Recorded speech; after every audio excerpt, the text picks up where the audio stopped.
ఆకివీడు పెద్దపేటలో శ్రీరామనవమి సందర్భంగా జరిగిన దాడిని కేంద్ర మంత్రి భూపతి రాజు శ్రీనివాస్ వర్మ తీవ్రంగా ఖండించారు. స్థానిక బీజేపీ మండల అధ్యక్షురాలు నాగమణి నివాసంలో కూటమి నేతలతో ఆయన భేటీ అయ్యారు. డిప్యూటీ స్పీకర్ రఘురామకృష్ణంరాజు ఆలయాన్ని సందర్శించి వెళ్లిన తర్వాత కూటమి కార్యకర్తలపై భౌతిక దాడులు చేయడం తీవ్ర విచారకరమని తెలిపారు. పెద్దపేట రామాలయం స్థలం ఏమాత్రం వివాదాస్పదం కాదని తేల్చి చెప్పారు.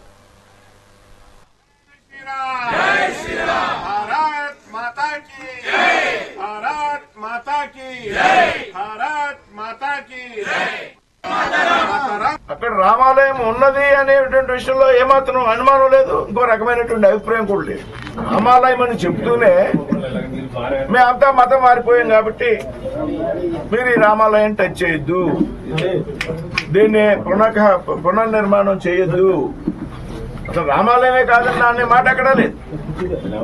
కాబట్టి ఈ వితండవాదాన్ని మనంతా కూడా పెద్ద మనిషితో అర్థం చేసుకుని బయటికి రావాల్సినటువంటి అవసరం ఉందని ఈ సందర్భంగా మీ అందరికీ కూడా విజ్ఞప్తి చేస్తున్నా.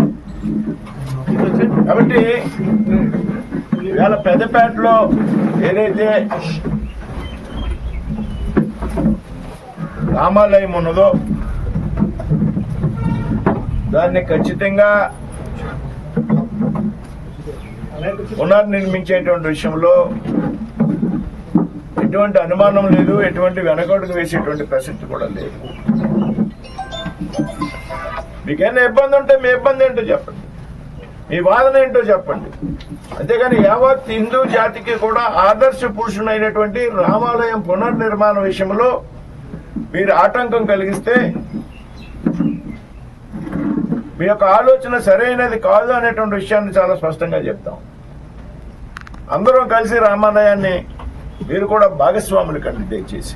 నిన్న జరిగినటువంటి దాడుల వెనక, వివాదం వెనక రకరకాల కోణాలు ఉండొచ్చు. రామంలో ఏమన్నా స్పర్ధలు ఉన్నాయా అంటే ఇంటర్నల్ గా అక్కడ రామాలయం ఉన్నది అనేటువంటి విషయంలో ఏమాత్రం అనుమానం లేదు.